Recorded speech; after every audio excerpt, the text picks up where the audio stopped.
Carbon County Board of Commissioners meeting. This is December 18th, 2019. Would you all please rise and join us in the Pledge of Allegiance? I pledge allegiance to the flag of the United States of America and to the republic for which it stands, one nation, under God, indivisible, with liberty and justice for all.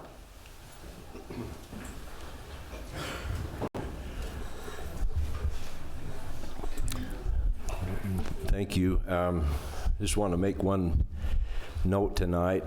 This is not the public hearing, so if any of you are here for the public hearing, that does not start till 6 p.m. Item 1 on our Commissioner, sorry to interrupt. We do have a public hearing on amendments to the 2019 budget during this meeting, but the public hearing I think most are interested in is the public hearing on the tax increase. And so it's correct, that one's not till 6 o'clock, but there is a public hearing on amendments to the 2019 budget. Thank you, Christian. Item 1 on our agenda tonight is to convene as a Carbon County redevelopment agency, so I'd entertain a motion to do that. I'll make a motion to convene as the Carbon County Redevelopment Agency. I'll second. All in favor? Aye. Aye. So the item on this agenda is to the ratification of Graphite Solar or R+ Energy's cost reimbursement agreement.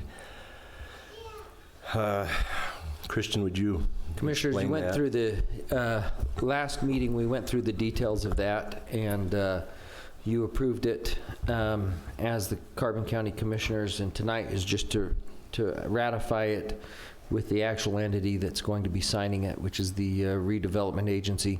That agreement simply provides that we will hire outside counsel to help us develop the economic development area, or the community redevelopment area, and that this outside counsel will be reimbursed by them for their work, but we will retain all client authority and call all the shots with respect to how the work proceeds. But because the company that will benefit from this wants to make sure it's done precisely correctly, we've thought it best to engage a firm that specializes in this, and that's the firm of Smith Hartvigsen outside in Salt Lake City. So we reviewed those terms of the agreement last meeting, and you approved them, and now it's just a chance to ratify that in your capacity as the control board of the redevelopment agency. Thank you. Any further discussion or questions? No. Entertain a motion to ratify that. I'll make a motion to ratify the Graphite Solar R+ Energy's cost reimbursement agreement. I'll second that. All in favor? Aye. Motion carries. Do we need a motion to adjourn? Motion to adjourn as a redevelopment agency and reconvene as the Carbon County Board of Commissioners. I'll second. All in favor? Aye. Motion carries. Item 4 is a presentation of retirement plaque for Ray Peterson, Rose Barnes. Commissioners, this is an exciting day for Ray, probably a little bit bittersweet, and I'm going to ask him to come up here along with Daniel. Ray Peterson's our assistant road shop supervisor. He's been with the county for 19 years, and I've known him for a lot of years, and Ray's an amazing man. We're all jealous a little bit. I know he's happy but sad. You know, he's put in a lot of time here. He's done a wonderful job for the county, and I personally can't thank him enough. And I know Daniel's going to say some things, and then I think commissioners probably will as well. Yeah, this is bittersweet.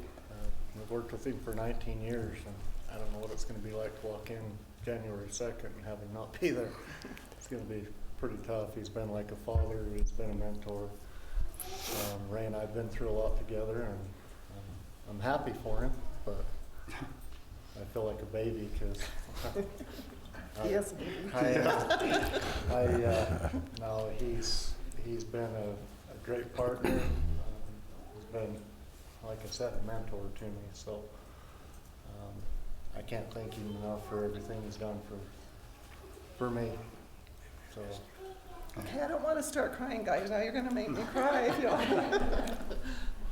Don, you want to say something? Well, as usual, I'm late, but I just want to tell him thanks. Thanks for 20 years. Thanks for 3 o'clock in the mornings 100 times over. It's a big deal.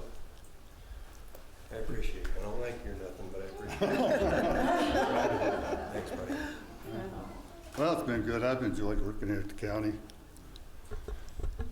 Started out with Ray Hansen and Brad McCourt, and then Daniel, and then went through several different commissioners, but it's been good.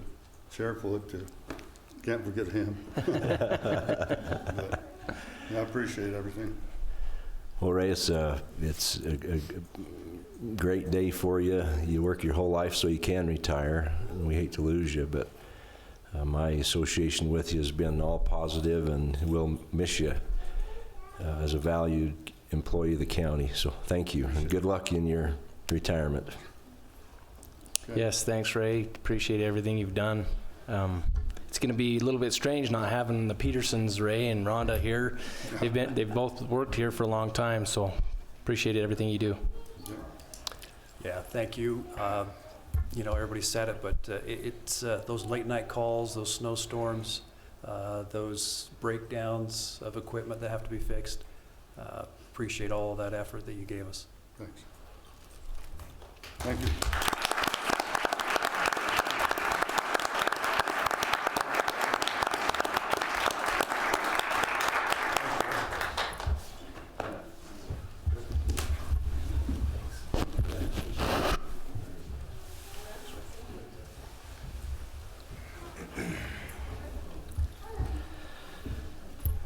Item 5 on our agenda is a recognition of Robbie Jensen for a Community Service Award.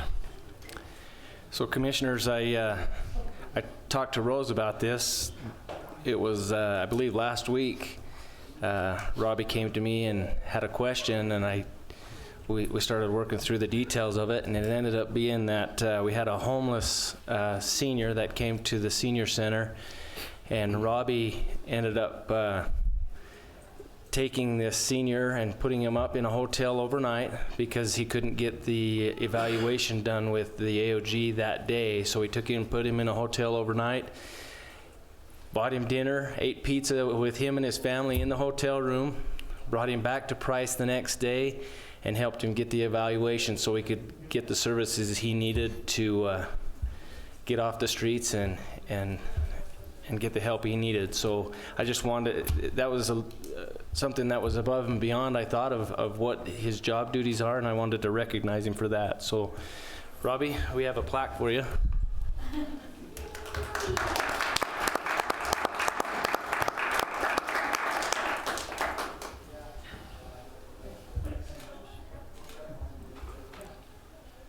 It was an ugly sweater day at the senior center. This is not my normal attire, but it is pretty funny.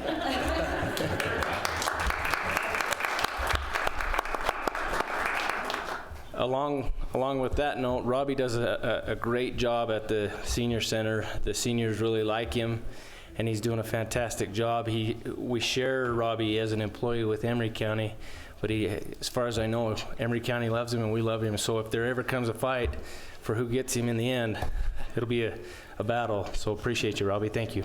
Yeah. Thanks Thank for all you, you do, Robbie. Robbie.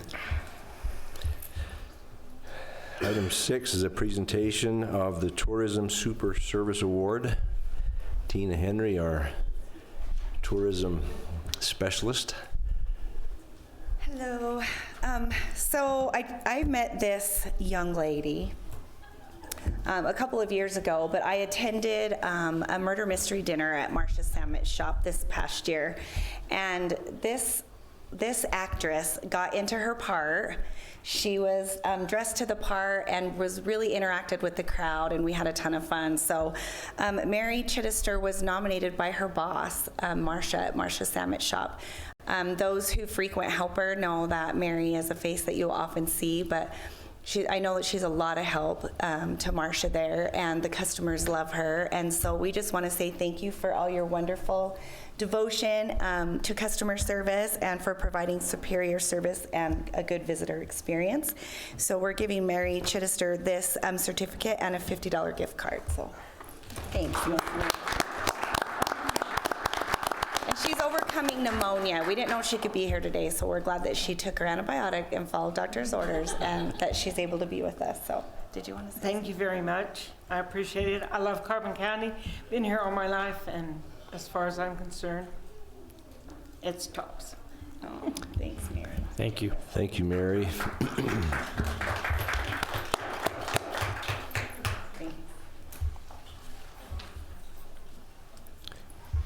Next item on our agenda is approval of the minutes of our last meeting. Commissioners, I already took some corrections to Lori on page 5, part 8 there, or item number 8. It says repavement. That should say resurfacing, and then rehabilitation instead of renovation. And with that, I don't have any other changes. I also took a change as well to Lori, and it was on section 4, it's down after the items there, the 1 through 19, and it basically just says that one of the recommendations was from Roger Brooks instead of Robert. Oh, yep. But that is all the changes I saw. With those corrections, I'll make a motion to approve the minutes from the December 4th meeting. And I will second. All in favor? Aye. Aye. Motion carries. Item 8 is a presentation about the local ice hockey league, the Carbon County Mammoths, by Megan Marshall.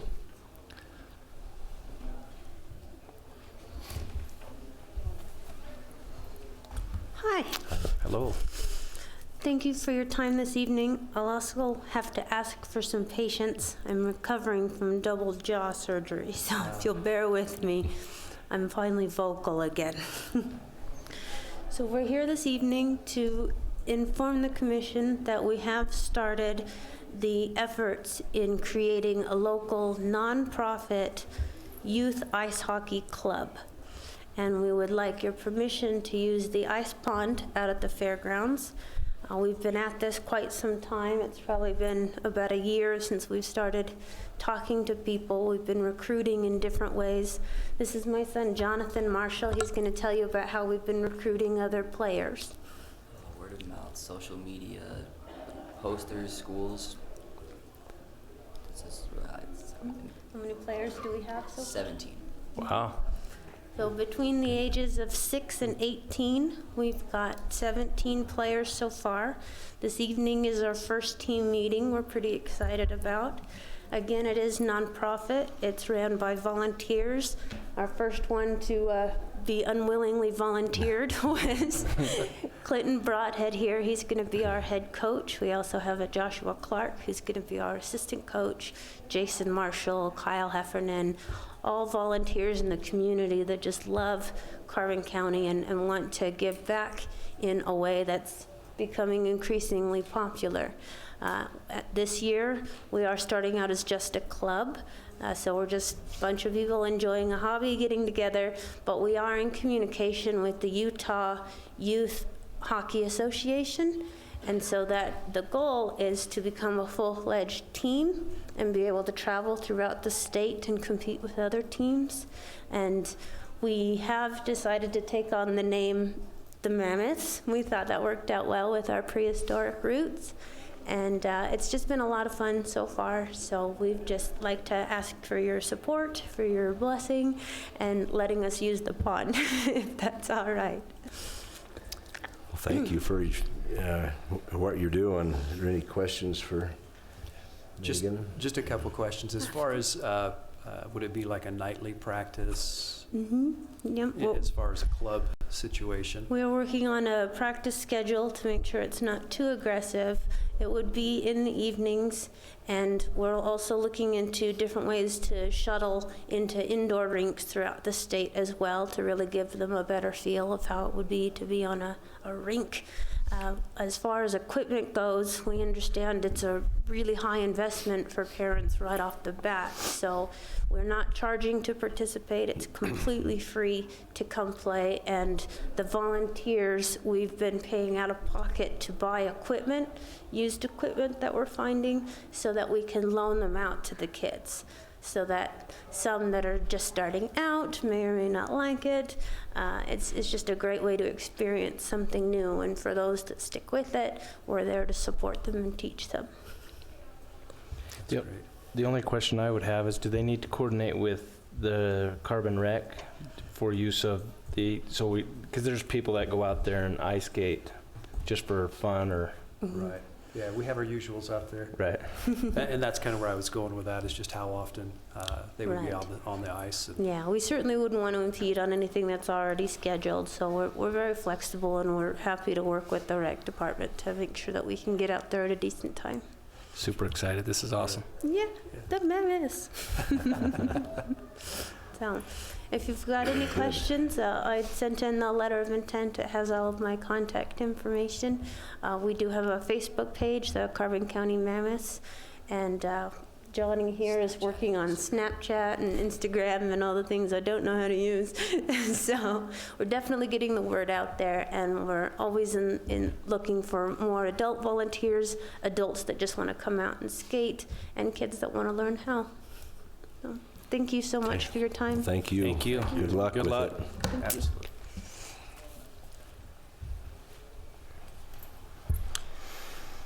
Next item is a consideration and possible approval of applications to the Carbon County boards. As you recall, our last meeting, we had advertised prior to the meeting for board applicants, and we've had a few additional applicants come in after the meeting, since we still had vacancies remaining. So in the area of planning, at the Planning Commission, we had one regular vacancy that was not filled, and we have two applicants for that have come in, Jeff Peters and Scott Bruno. We have any discussion on choosing one of those two to serve as a board member for the Planning Commission? Commissioners, I think both of them would serve well. Jeff has spent some time on the as an alternate, but I think they would both do well. I don't know if I have a specific opinion on it. I know Scott, obviously, full disclosure, I work for Bodek. Scott is the CEO of Bodek. His work ethic and integrity, I think, would be good on the board. That being said, I don't know Jeffrey Peters and how he's interacted on that board. I might mention that as these applications have come in, our Todd Thorne, our planning director, I'm not sure what you call him, for the county, is his preference is to have Scott serve on that, on the board with him. If we did that, then Jeff could continue to serve as an alternate. So the alternates show up to the meetings, and when they're short members of that board, they sit and participate and are a voting member of the board. With that, I'll make a motion to have Scott Bruno fill the vacancy on the Planning Commission and have Jeff Peters remain as the alternate. And Christian, before I second, am I allowed?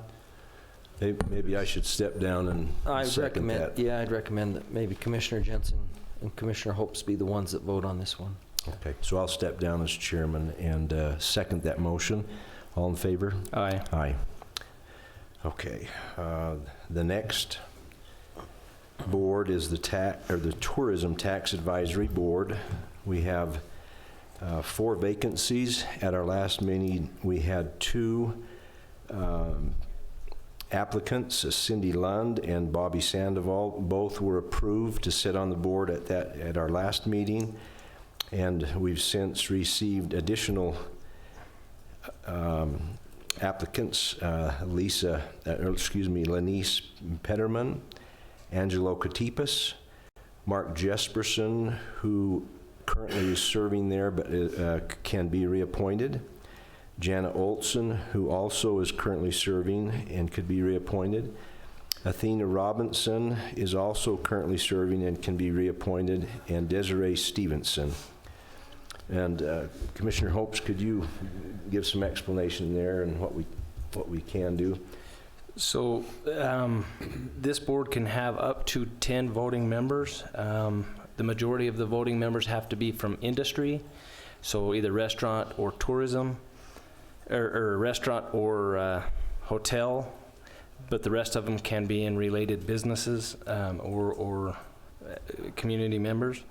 So it would be my recommendation that we also have one other board member that's not up for appointment, and that's Jeff Nielsen from Big Don's Pizza. So that would make a total of 9. I would recommend, with what we're trying to do with having the tourism board be more active in rolling out the new Carbon Corridor brand and different things, that we appoint all of them to the board. That would be my recommendation. I'll make that motion. And I will second that motion. All in favor? Aye. Aye. So all of those will be appointed. Those are the only board appointments. We still have some vacancies, so if you have interest, anybody that's here, we could help you get plugged into one of those. Item number 10 is a consideration and possible approval of surface waiver purchase agreement and surface waiver with Graphite Solar. Christian, explain that one a little bit to Sure, public. Commissioners. As you know, Graphite Solar is coming into our area, hoping to put in a large solar farm in this area. However, they have to make agreements with all of the real property interest holders, and that includes holders of mineral rights and mineral interests. And Carbon County has mineral rights and mineral interests in the Mott property on which the solar farm will be placed. And so they're not seeking to purchase the mineral rights, but only seeking to ask us to waive our use of the surface in our capacity as mineral rights holders. And for that, they're willing to pay the amount of $5,000 for the 80 acres that the county would be waiving their right to use the surface to extract those mineral rights. When we received the proposal, we looked at it and looked at where possible mineral extraction could take place, and it looks like there's still sufficient areas where, if mineral extraction did take place, the county could have its minerals extracted and receive royalties, even if it were to waive its surface interests and waive those and forego those, so that the solar development can proceed uninterrupted and without the threat of future surface interruption. And that's what they're really looking for, is to be able to know that they're not going to be interrupted on the surface near their equipment that they're going to be installing on the surface. And as we looked at it with Todd Thorne and you commissioners, you felt, it's my understanding, you feel comfortable that if mineral extraction does take place, there are spots where that can take place without us interfering with them, and still being able to extract Carbon County's minerals from there. And if that's your thought, I don't have any objection to you going ahead and signing this. One question I have is, if they remove the solar plant, the solar field, would the surface rights return back to It's my us? understanding it would. Okay. Because at that point the plant would be gone. So I believe that's the case. That's how I understand it. Okay. Any further discussion? Entertain a motion. I'll go ahead and make a motion to approve the surface waiver purchase agreement and surface waiver. Let me back that up. The surface waiver and purchase agreement for Graphite Solar. I'll second that. All in favor? Aye. Item 11 is a consideration and possible approval of county roads snow removal policy. So this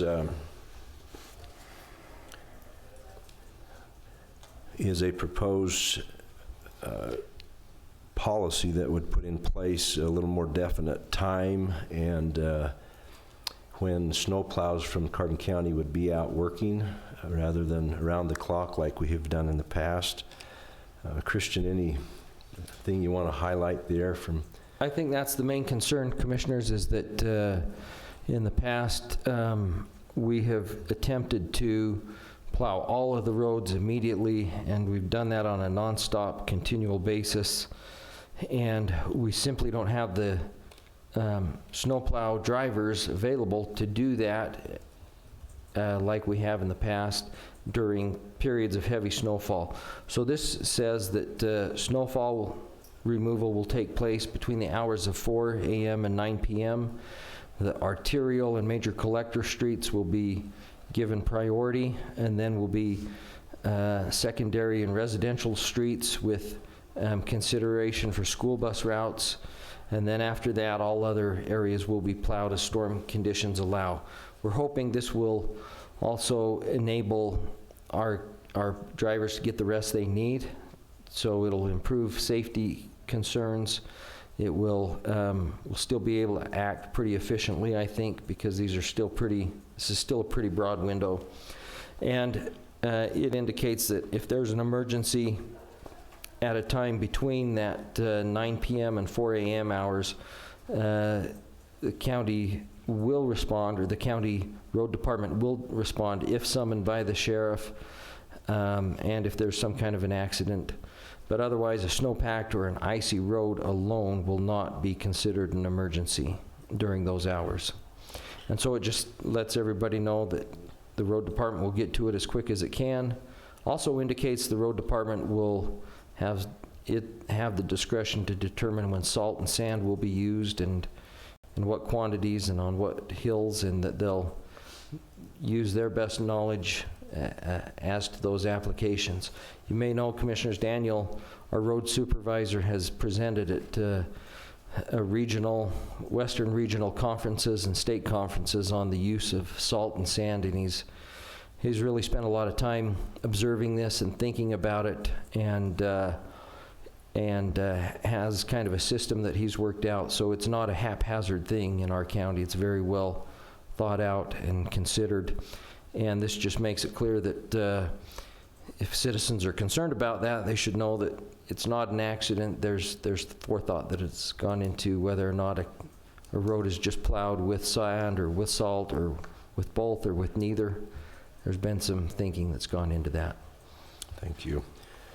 I know that it's not uncommon for a single snowstorm event to cost the county $68,000 to buy the salt and sand and to put the trucks and equipment on the roads. We have reduced almost in half the number of employees at the road department, and so we don't have enough people to do like we used to and have two different crews able to run around the clock when there was an event.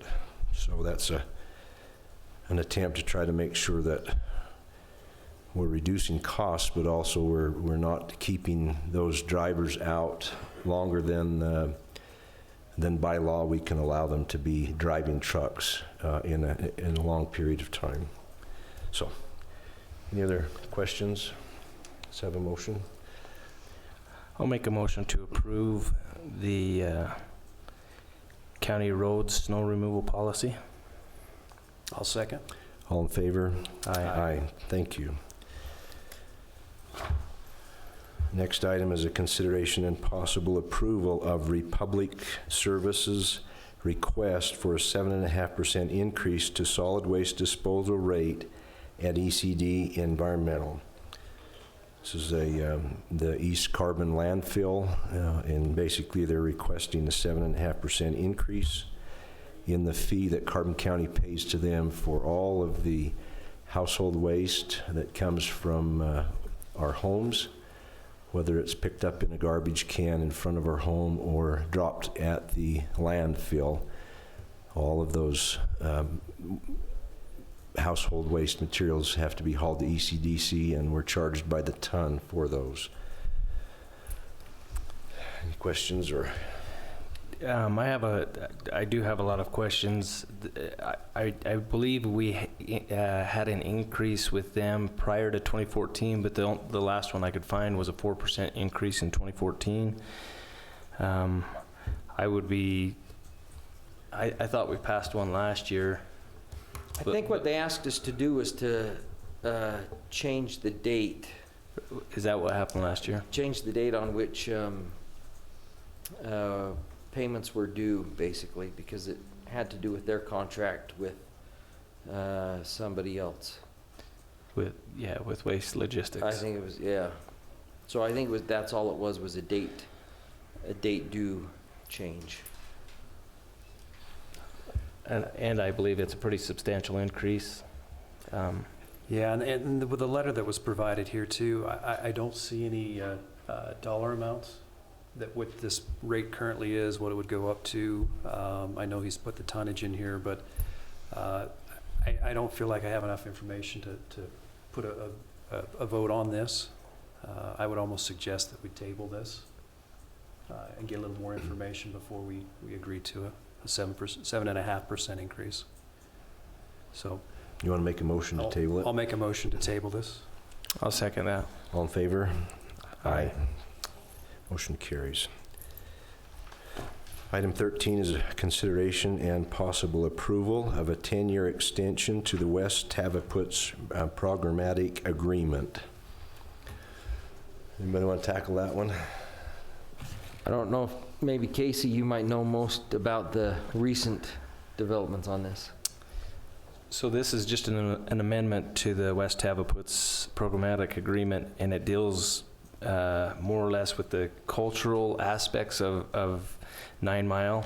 What the BLM has asked us to do is that they haven't been able to finish the SRMA, the Special Recreation Management Area Study, which is how people can recreate, whether that's ATVs or on bikes or whatever. So they're still in the process of trying to get that accomplished. With the new public lands bill that happened in Emery County, all the resources went to them, and they were unable to finish the SRMA.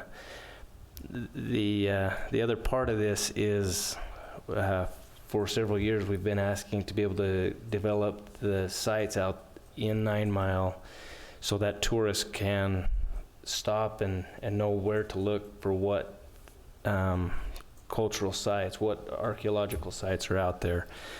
And so this basically changes the order so that we can start as a county, one, putting up signs, and then they will start developing parking lots and walking trails to those cultural sites. And then later, they'll be able to go in and complete the SRMA, the recreation plan. It extends the programmatic agreement for another 10 years to allow this to happen, but changing the order in which they happen, I think, is of value to us, so we can start more effectively marketing 9 Mile and the sites that are there. And 9 Mile is kind of a priority, and things that the tourism and with the rebranding is going to be, that would be crucial to them as well. Yes. It would be my recommendation that we approve the 10-year extension with the changes to the West Tavaputs programmatic agreement. I'll go ahead and make a motion then to approve the 10-year extension of the West Tavaputs programmatic agreement. I'll second that. All in favor? Aye. Aye. Motion carries. Next item is discuss a discussion of proposed amendments to the 2019 budget. So Seth, we'll turn it to you. Sounds good. Each year we generally have a few amendments that we need to make to our budget at the end of the year.